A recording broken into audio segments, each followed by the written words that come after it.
It's time for the tale of the tape, sponsored by Impact Fight Store. There you see there, well, you know what? Those ages are 1 year off. These guys have grown up a year. 42 for Nolan Clark. It's 38 for Mark Dobie. Both guys identical height, near identical reach. It's Nolan Clark with a 1-inch reach advantage. Rather, that's weight. Reach is actually on the side of Mark Dobie at 76 inches. All right, let's set it inside the cage. And here for the official introductions is Don Andrews. Ladies and gentlemen, a reminder, be sure to enter your phone number and your email at the Spartan Fighterwear booth in the lobby. You can win an autographed poster from tonight's fight. 2 lucky fans will be receiving an email and a text before our co-main event so that you can pick up your prize. Ladies and gentlemen, this will be the first fight on our main card, and will be 3 5-minute rounds in our BFL welterweight division. Introducing first the man fighting out of the blue corner. This man stands 6 foot 1 inch tall. Yesterday, he weighed in 170.3 pounds with a record of 4 wins and 11 losses, fighting out of Diamond MMA in Kamloops, BC. Please welcome the Sinister Minister, Nolan Clark.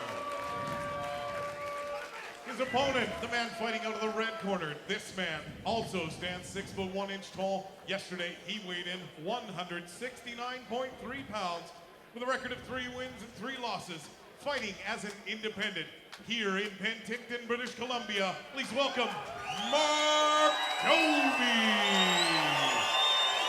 When the cage door closes, your referee in charge will be Mr. Tony Williamson. Tony Williamson, the third man in the cage. 42-year-old Nolan Clark taking on 38-year-old Mark Dobie. And since we're now switching to pro, once again, we'll remind everybody this is 3 5-minute rounds. All right, it is Clark in the black with silver and red trim. It is Dobie in the black with white. This guy's walking out a little, not tentative, but, you know, that's some experience there. When you don't just rush out. Oh, nice high kick lands. Oh, big wow. right lands from Dobie. Dobie with a couple of punches there. I don't think it really affected Clark that much, but yeah, he did tag him. It's gonna. Both guys landing early. Yeah. Clark with the kick, tries it again. Not as much success that time. He likes Dobie that says, whatever you can do, I can do as well. Awkward little takedown attempt there from Clark. So it's going to be interesting to see how Dobie reacts. It was southpaw with Clark. So it's weird to see, you know, power strikes come from a different angle.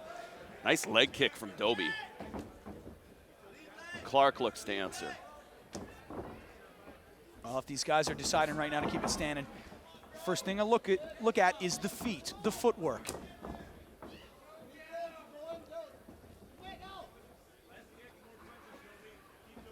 Now they're both pretty calm here. Low kick lands for Clark. Guys showing each other a little bit of respect here. Whoa.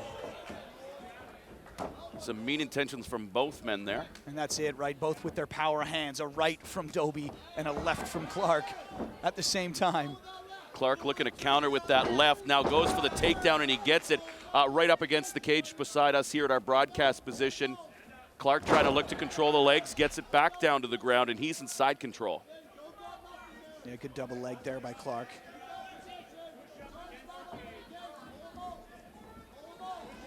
Dobie nicely gets back up to his feet. Walk back. Might have a guillotine here on Clark. Oh yeah, that's a guillotine and a neck crank. It's tough to see if he's got that locked in pretty good. Clark could be in some trouble here, but now that other arm is let go. They go to the ground. You know, it's just so dangerous. Some guys can just lock in a guillotine and you're in trouble instantly. You know what, though? You practice defending guillotines a lot. Oh, nice left from Clark as they broke there. Approaching the halfway point of round number 1.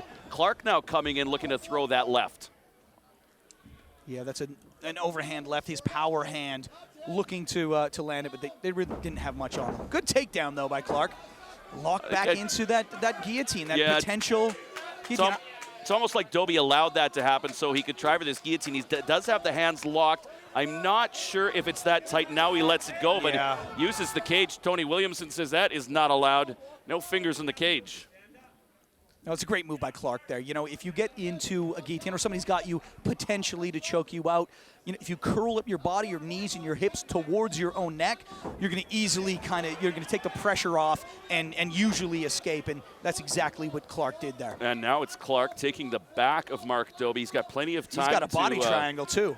To work with it. Yeah, nice body triangle. Well, that's locked in really well. And now he's going to be looking to soften him up here a little bit and perhaps slip one of those forearms underneath the chin. Minute and a half to go, round number 1. Mark Dobie, Nolan Clark. He just switched up the side of that body triangle. He's really comfortable with that. I mean, you can see that he's put in some work to get that in there. Now, here's what the body triangle is going to do. It does restrict breathing a little bit, makes it very uncomfortable for somebody on the bottom as opposed to just putting your hooks in, because there's not a lot you can do. Twisting becomes a difficulty, whereas you can a little bit when you have hooks in. But here we go. Wow, Dobie, spear strength. Nice just twisting him out. Mark Dobie, and now he lands a bunch of lefts. And it's Dobie in the dominant position with a minute to go here. That is just pure man strength. When someone's got your back in a body triangle, to literally pull them around you and for you to be in at least half guard, that's a great move. And there he goes. He passes to full guard against the cage here with Nolan Clark. Oh, and there's the tap. The tap is over. He had it in the choke. We didn't see it from our angle. But obviously he had some sort of choke because we saw Nolan Clark tap. I'm not exactly sure what happened, but I think you're right. I think it was just the sheer strength of Mark Dobie that won him that fight. He took a couple of, it looked like it was some sort of side choke. I couldn't see it from my angle here. Yeah, it was kind of like a top guillotine. He stepped over that guard, and I guess he locked it in right away. I didn't have a good angle. The monitors didn't help me out at all, but it looks like when he stepped over, it actually helped locking it in, you know? That's what I'm saying. Guillotines, you push those hips away from the head. If you want to defend it, you pull your hips towards your head and neck by stepping over, pushed him away, locked it in. Well, we'll get the official announcement here in just a second, but whatever it was from the full mic. All right, I think we're ready to go. Let's send it inside the cage. Here's Don Andrews. Ladies and gentlemen, referee Tony Williamson calls a stop to this fight. 4 minutes, 20 seconds of the first round for your winner by tap out due to guillotine choke, Mark Dobie.